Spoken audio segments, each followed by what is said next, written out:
Fala aí, pessoal, tudo bem? Bom dia aí, como é que vocês estão? Tá?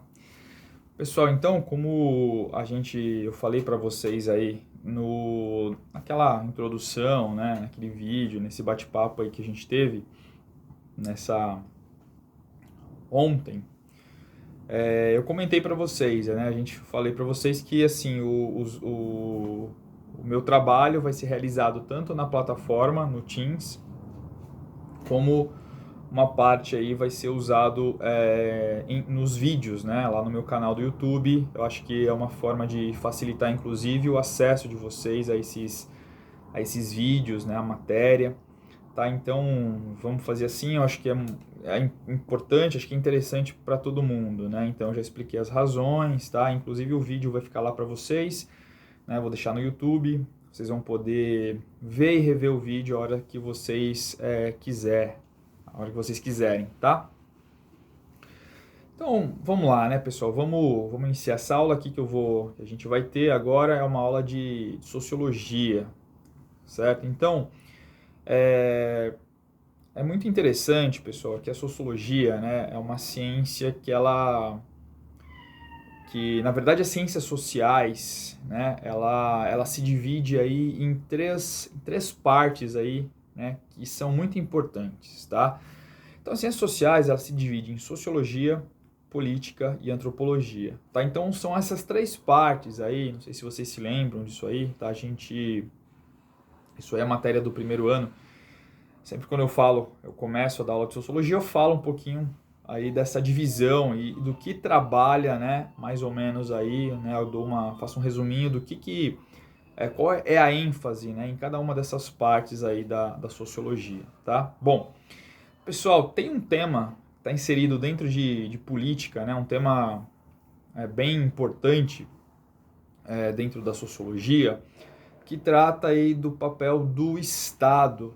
Tá? Então é um tema que eu gostaria de retomar com vocês, né? Para a gente iniciar aí a discussão.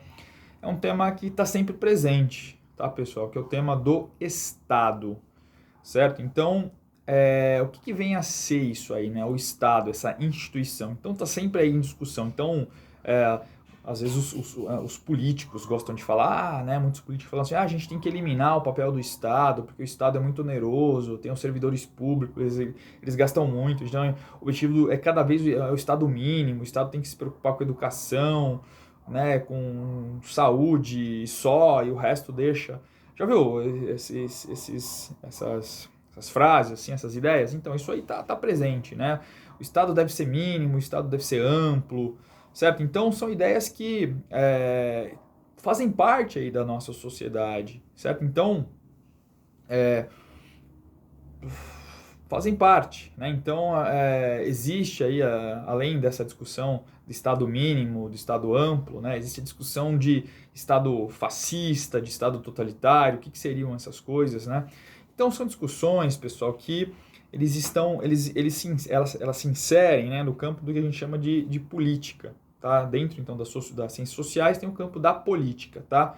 Então, pessoal, o campo da política, se a gente for olhar, né, o que estuda a política está relacionada à polis, né? Se a gente for relacionar a Grécia, né, que é a polis, né, a cidade onde as pessoas discutiam, faziam política, mas está relacionada também a uma outra ideia, que é o poder. De fato, o poder. Quem exerce o poder numa determinada sociedade, certo? Quais os grupos sociais que são os responsáveis por exercer o poder numa determinada sociedade, tá? Então, é sempre assim, né? Se a gente for analisar as sociedades, né, principalmente as sociedades, né, vamos olhar para as sociedades aí ditas liberais democráticas, né? Então, existe uma configuração, muitas vezes, essa configuração ela se estabelece mediante os atores políticos, certo? Então, é assim que funciona. Muitas vezes as pessoas votam, né, para eleger os seus presidentes, certo? Muitas vezes esses regimes democraticamente eleitos, né, com o Congresso, eles são suprimidos por conta de golpes militares, certo? Então, é disso que a gente está falando, do poder, certo? De quais os grupos, de como os grupos, os atores sociais, políticos exercem o poder, tá? E como isso acontece ao longo do tempo, certo? Então, a gente está falando disso aí, tá, pessoal? É bem interessante, tá, pessoal? A gente começar, né, a tratar, trazer à tona, né, uma pensadora que ela sempre aparece aí quando se fala em poder, quando se fala em Estado, poder, né, principalmente durante aquele período, né, que hoje também se fala bastante aí, né, tá sempre em voga essa discussão do nazismo, do fascismo, do totalitarismo, né, que é uma pensadora alemã judia chamada de Hannah Arendt. Tá? Eu vou colocar aí no vídeo para vocês aí o nome dela certinho, tá? A Hannah Arendt. Certo, pessoal? Então, é muito interessante, assim, se a gente for olhar para os escritos que ela escreveu, né? Então, é muito interessante a gente colocar e pensar isso aí. Então, a Hannah Arendt, ela está inserida aí em todo um processo, né, de discussão sobre o Estado, né? O Estado, como que o Estado funciona em certos aspectos, tá? E mais especificamente, pessoal, a Hannah Arendt, ela viveu naquele período aí que a gente conhece, né, como período do entreguerras, né, lá do 1919 até o 1939, certo? Ela viveu nesse período na Alemanha. Imagine então a situação dessa pensadora aí, a Hannah Arendt, tá? Então ela viveu naquele período, certo? Ela viu toda a ascensão, né, do regime nazista lá na Alemanha, certo? Ela até, inclusive, flertou lá com um filósofo, né, o Heidegger, né, que depois acabou sendo cooptado lá pela ideologia nazista. Ele acabou aceitando lá, né, parte da ideologia nazista e acabou fazendo parte lá dos grupos, né, do grupo que apoiava lá o Hitler, tá? Então, bom, então ela viveu depois eles se separaram, né? Quando ele entrou lá para o Partido Nazista, eles acabaram se separando, tá? Bom, pessoal, e aí inclusive ela foi presa, né? Ela foi presa, né? Quando né, os nazistas já estão no poder, tá? Durante aí a guerra, né? Ela é mandada lá para um campo de concentração, em Gurs, né? Lá na Alemanha. Ela consegue fugir desse campo de concentração e consegue ir para os Estados Unidos, certo, pessoal? E lá nos Estados Unidos, então, ela vai fazer o quê? Ela vai escrever, né, justamente livros ali sobre o que ela passou ali na Alemanha, né? Toda essa experiência que ela teve aí presa lá no campo de concentração, a vivência ali no campo de concentração, certo? Ela vai escrever bastante sobre esse momento aí, né, do pós Segunda Guerra Mundial, tá? E, pessoal, ela tem algumas ideias, né, que são ideias muito interessantes com relação ao Estado, né? Então, ela tem um livro muito importante dela, chamado assim, ó, As Origens do Totalitarismo, certo? As Origens do Totalitarismo, tá? Pessoal, olha só o nome do livro, As Origens do Totalitarismo. O que se propõe esse livro? Esse livro ele se propõe a entender o surgimento, como foi possível o surgimento, né, do nazismo lá na Alemanha. Como que foi possível isso? Certo? Então é um livro bem interessante que ela vai tratar do porquê, né? Tem vários aspectos aí históricos, né, que a gente pode relacionar, por exemplo, meu filho, né? Já estão percebendo ali, ele está fazendo as marotices dele. Então, pessoal, se a gente for olhar, né, o porquê que foi possível, né, o surgimento do nazismo lá na Alemanha, a gente pode olhar para vários aspectos, né? Por exemplo, tem a questão da Alemanha ter sido humilhada, né, durante o final da Primeira Guerra Mundial, lá em 1918, e ter ali e a Alemanha foi obrigada a pagar uma série de indenizações ali, né, uma série de multas, né, por conta do que havia feito, né, o Tratado de Versalhes, que humilhou a Alemanha, certo? Então tem explicações econômicas aí, certo, para essa questão, a questão de territórios, né, que a Alemanha perdeu. Só que nesse livro, pessoal, ela analisa, né, as origens do totalitarismo. Ela não analisa só a Alemanha, não, tá? Ela analisa também o totalitarismo, né, o regime totalitário vamos falar assim, de esquerda, né, o comunismo, stalinismo lá na Rússia. Então, que também era um regime totalmente horrendo, odioso, né? Então, por que foi possível o surgimento desses regimes totalitários, tanto na Alemanha quanto na Rússia, né, pessoal? O fator que ela coloca, essencial para o desenvolvimento desses regimes totalitários, ela coloca um fator extremamente importante, o medo, certo? O medo. O medo acabou mobilizando as pessoas, certo? Então, o medo acabou mobilizando as pessoas, no caso da Alemanha, acreditarem lá no Führer, né, no Hitler, e no partido e na proposta do partido nazista. Aí fala assim, Rafael, mas medo de quem? No caso da Alemanha, o medo dos judeus, propriamente aí, dos judeus, tá? Considerados aí o grande mal do mundo. Então, os judeus, aí a gente sabe, né, foram responsabilizados pela crise que a Alemanha estava vivendo. Os judeus que só queriam encher a sua barriga, né, os judeus que emprestavam a juros altíssimos e cada vez mais se enriqueciam, enquanto o cidadão médio alemão cada vez mais se empobrecia, certo, pessoal? Então, essa era a grande questão. Então, o medo dos judeus dominarem o mundo fez com que os alemães, né, os alemães médios, desenvolvessem se aceitassem o nazismo, né, apoiassem, legitimassem o nazismo. Então, esse é o primeiro fator. E no caso da Rússia, né, lá do Stalin, né, o medo dos burgueses. Olha que interessante, né? A burguesia também era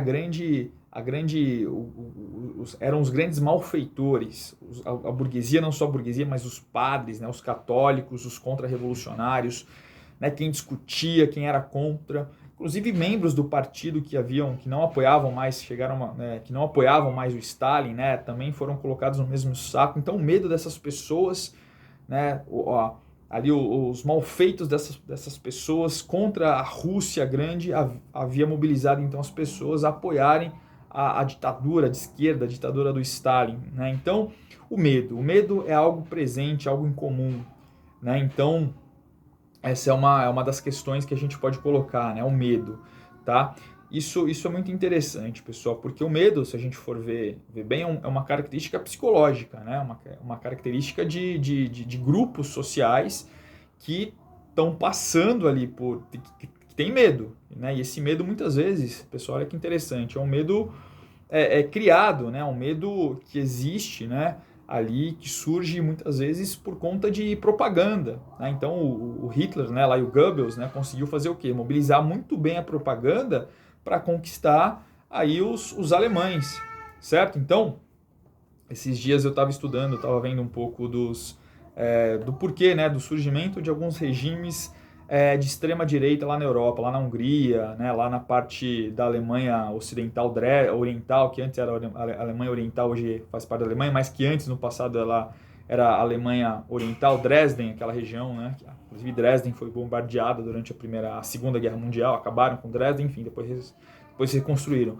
Então, medo do quê? Medo do estrangeiro, né? Então, medo do estrangeiro que sai muitas vezes ali da Síria, né? Vai em direção à Europa. Então, isso gerou na população o quê? Um sentimento ali do que fazer. Essas pessoas estão chegando e vão tirar os nossos empregos, essas pessoas vão dominar as regiões, vão dominar o mercado de trabalho. Certo? É mais ou menos, pessoal, o que acontece com o cidadão médio paulistano, né? Ou paulistano, que mora em São Paulo, com relação às pessoas que vêm do Nordeste. Então, qual que é o medo? É um medo, né? Um medo que né, muitas pessoas se enriquecem. Bom, o cara está vindo do Nordeste, está se enriquecendo com relação ao nosso caso aqui no Brasil, entendeu? Então, medo, né? Isso gera um preconceito, isso gera um mal-estar, isso gera o que a gente chama aí de xenofobia, né? O que é xenofobia? É o medo ao estrangeiro. Entendeu isso aí, pessoal? Então, esse medo, ela vai estabelecer na origem, né, a base desse Estado totalitário aí que surgiu na Alemanha e acabou se desenvolvendo aí bastante, tá? Então ela é uma pessoa que vem, né, como eu falei para você, ela vem como refugiada, né, como tantos outros aí, milhares de judeus que saem lá da Alemanha, vão para outras regiões do mundo, inclusive aqui para o Brasil, né, vão para os Estados Unidos, então ela foi para os Estados Unidos. Certo? E lá nos Estados Unidos ela pôde então fazer aí, né, escrever vários livros, aí esse que eu falei para vocês aí, as origens do mal, né, é mais um desses livros aí, é um dos principais livros que ela escreveu aí para retratar, né? Que buscava retratar então aquele momento lá que ela viveu ali, né? Ela tentou explicar o porquê daquilo, tá? As origens do mal, tudo bem? E um outro, pessoal, que é muito interessante também, um outro livro que ela escreveu, eu anotei aqui, lembrei que é um livro sobre o Adolf Eichmann, tá? O nome do livro é assim, ó, Eichmann em Jerusalém, um relato sobre a banalidade do mal, né? É um livro de 1963, tá? Quem que é esse Adolf Eichmann, pessoal? Essa figura aí, né? Essa personalidade que fez inclusive com que a Hannah Arendt, lá nos Estados Unidos, saísse dos Estados Unidos e fosse até a Alemanha para ver o julgamento dele, né? O Eichmann, pessoal, era uma espécie de soldado, né? Vai ser um trabalhador, né? Do regime nazista, certo? Que era responsável por levar, né, as pessoas para os campos de concentração. Então ele levava as pessoas lá para os campos de concentração, certo? Aí você vai perguntar, tá, né? A gente sabe hoje que, poxa, as pessoas eram levadas para a morte, né? As pessoas ficavam lá nos campos de concentração por quanto? Para morrer, eram levadas lá para a câmara de gás, certo? Às vezes morriam eram fuziladas, assim, eram torturadas, enfim, né? Os campos de concentração, se você pegar aí os vídeos que tem na internet sobre os campos de concentração, você vai ficar de boca aberta, porque são coisas assim horrorosas que aconteceram no mundo, né? Ou melhor, lá durante a Segunda Guerra Mundial e que foi cometido mortes, né? Que foram cometidas pelos alemães, pelos nazistas, né? Então, os campos de concentração são coisas assim horríveis na história da humanidade que não existiram só na Alemanha, né? Os japoneses também tinham campos de concentração, os russos, né, também tinham campos de concentração, né? Eram coisas assim horríveis, né? Coisas horrorosas, né? Onde as maiores perversidades do mundo aconteciam. Bom, a gente fala assim, tá? O que diz esse livro, Rafael? Esse livro, né? O Eichmann em Jerusalém, um relato sobre a banalidade do mal, um livro escrito em 1962, ela vai então lá para a Alemanha acompanhar o julgamento do Adolf Eichmann, tá? Então, como eu falei para você, é um trabalhador que levava as pessoas para o campo de concentração. E nesse julgamento, pessoal, ela ficou perplexa justamente com o relato dele sobre o que estava sobre o acontecido, né? Então ele falou, né? Ele relatou, ele sendo julgado, ele relatou de uma forma extremamente normal, né? Que levar pessoas para serem mortas em campos de concentração era um ato assim normal, não tinha o menor problema. Aí você vai perguntar, puxa, como não tinha o menor problema? As pessoas estavam sendo levadas para serem mortas, para serem assassinadas. Pois é, essa é a questão, a banalidade do mal. Entendeu a ideia? Certo? Então, o que leva, né, a pessoa? A força do hábito, né? A pessoa está lá trabalhando, achando que está fazendo um trabalho. Não só o Eichmann foi julgado, né? Aí centenas de soldados nazistas, até hoje, né, pessoal? Se você for ver aí, tem soldados nazistas, né, pessoas que trabalharam nos campos de concentração, tem 90 aí, quase 100 anos aí, que estão sendo julgados até hoje. O cara é julgado e morre na sequência, certo? Então, a banalidade do mal, entendeu? Então, é muito comum as pessoas, a gente não se sabe explicar por quê. Algo banal. O que é algo banal? Né? Algo corriqueiro. Certo? Então, o que leva as pessoas, por exemplo, a passarem na rua, certo? E verem lá uma criança passando fome e não se importarem com isso? Falar, tá bom, uma criança, muitas vezes essa criança é negra, né? Muitas vezes, né? Na maior parte das vezes essa criança é negra. É corriqueiro, o que faz, né? Ou uma criança lá vendendo doce no farol, certo? É corriqueiro. Certo? Um mendigo ali, um grupo de mendigos ali na rua, você fala, não é corriqueiro, isso é banalidade. Entendeu? Então isso a gente encontra nas sociedades, né? nas sociedades modernas hoje, principalmente as sociedades que são muito desiguais, né? Então o Brasil, por exemplo, a gente encontra isso, só você sair na rua, só andar pela rua, aí no centro aí de Osasco, de São Paulo, você vai ver lá essas cenas, e as pessoas sem dar a mínima, ou pessoas, né? Tem até um documentário muito bom, quero ver se eu passo para vocês, em Gramacho, lá no Rio de Janeiro, pegando, né, chama Lixo Extraordinário o documentário, pegando lixo e sobrevivendo do lixo, certo? Horroroso, uma situação horrível, né? Uma situação ali de dar dó daquelas pessoas, né? Tem um outro documentário chamado Estamira também, que é sobre uma senhora que tem, assim, visões, ela sobrevive ali do lixo também, né, lá no Rio de Janeiro. Então, entende isso? É a banalidade do mal, certo? Ou, né, trazendo aqui para um caso mais recente aí, né, aqui no Brasil, né, quantas pessoas já morreram com essa pandemia aí, quase 240 mil pessoas, e tá bom, vamos lá, vamos ver Big Brother, né? Então é isso, entendeu, pessoal? Então a ideia é essa, né? O sentimento de banalidade, certo? A banalização muitas vezes, né? Se não observado, se as pessoas não se atentam para aquilo que está acontecendo, não tem consciência, na verdade, mostra muitas vezes um caminho, né? Que a sociedade está trilhando, e esse caminho, muitas vezes, aí na maior parte das vezes, né? Quando a gente banaliza alguma coisa tão importante, é porque alguma coisa está errada, certo? Então, o anestésico, né, dado aí nas pessoas foi muito, muito forte, certo? Aí, o que faz com que uma pessoa não se importe com o seu semelhante, né? Isso, acredito que isso que está como a base, né, o pano de fundo. Isso, o que faz com que uma pessoa não se importe com uma criança, certo? Ali que pode, né, no caso eu tenho um filho, que pode ser seu filho ali vendendo doce ali no semáforo, você, pô, né? O que faz com uma pessoa? Ah, tá, é uma criança ali vendendo, entendeu? Então isso ela buscou entender isso, ela ficou horrorizada, certo? Com o que ela estava vendo. Tudo bem, pessoal? Então, esse aí são 2 livros aí que eu resolvi iniciar a nossa aula de sociologia. A gente vai desenvolver aí mais coisas, tá? Então, com relação à sociologia, o 3º ano aí a gente está começando resgatando um pouquinho, né, do papel do Estado. Então, aí na aula eu posso até fazer uma referência, né? Depois eu posso gravar um outro vídeo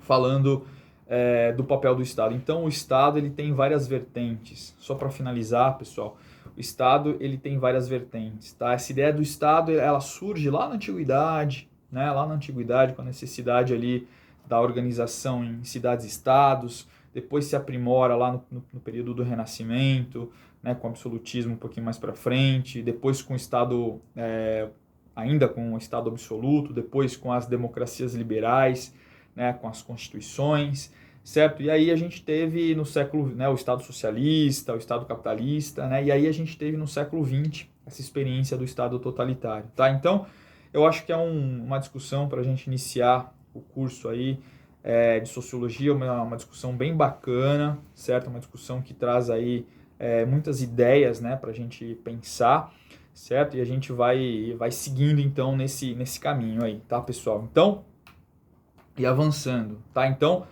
notem bem, Hannah Arendt, tá? É uma pensadora aí que vocês têm que se ater, né? Tem que perceber aí a importância dela, porque ela sempre aparece, tá? No Enem, nos principais vestibulares, até mesmo na hora de você for fazer uma redação, né? Ali argumentar, ali você citar Hannah Arendt é sempre uma boa pedida, é sempre muito bom, é sempre bacana fazer isso aí. Certo, pessoal? Bom, pessoal, o que eu vou fazer para vocês aí, tá? Eu vou pedir aí um exercício, né? Então é sempre bom a gente finalizar aí, tentar finalizar com exercício para gente resgatar o que a gente viu e fixar um pouco do que a gente viu aí, tá? Então anota aí no seu caderno, pessoal. Então se prepara aí, eu vou dar um tempinho para você anotar no seu caderno. Coloca assim.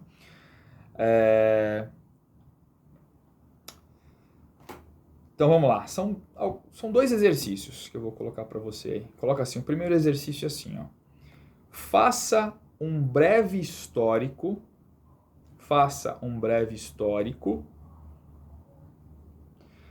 a respeito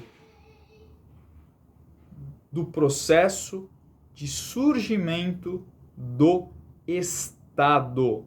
Então faça um breve histórico a respeito do processo de surgimento do Estado. Ponto. Então, o que você vai fazer nesse primeiro exercício? Você vai buscar lá nas origens, como eu falei para você, na Grécia Antiga, passando pela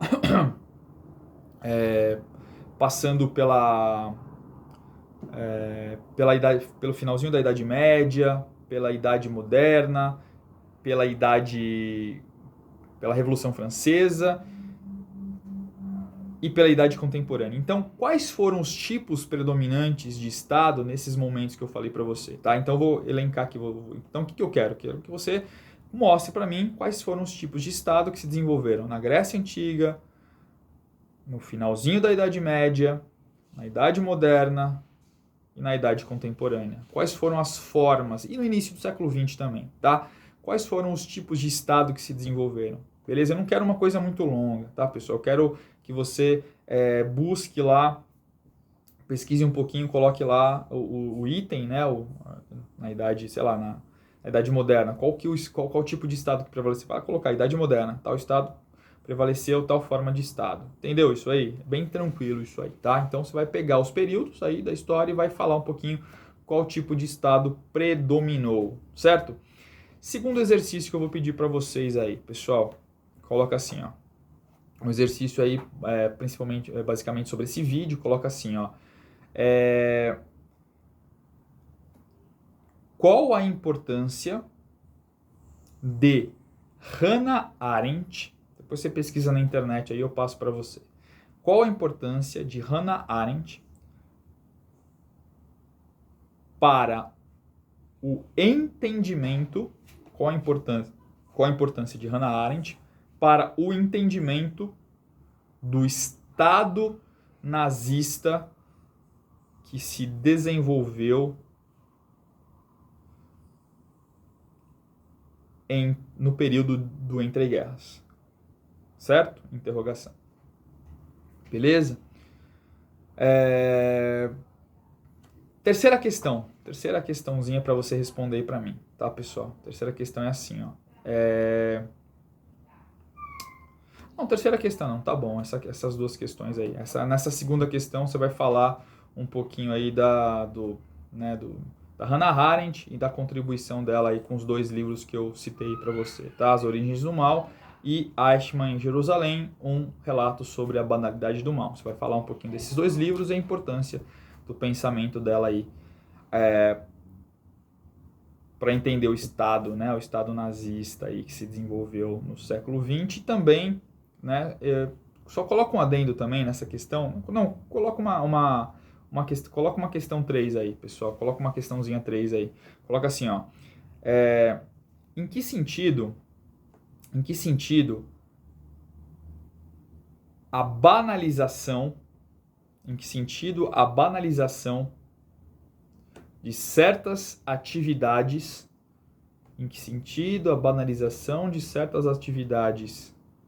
costumeiras pode nos levar para o abismo? Interrogação, tá? O abismo no sentido de como, né, essa banalização, como a gente enxergar, né, essas questões, né, que acontecem na sociedade, como eu citei para vocês, as crianças que vendem, pode levar a gente para um abismo, pode levar a gente para um mau caminho aí. Essa aí é uma questão que eu peço aí para que vocês façam, tá bom? São 3 questõezinhas bem tranquilas aí, tá? Se você não entendeu, veja aí o vídeo de novo, certo? Essa parte das questões, me pergunte lá no WhatsApp ou me mande ali mandar uma mensagem para mim no próprio Teams que eu respondo para vocês, tá, pessoal? Pessoal, então é isso. Por hoje é isso. Um grande abraço aí para vocês, tá? A gente vai se vendo e vai se falando aí no decorrer do ano e da semana. Tchau, pessoal. Nos vemos. Tchau, tchau.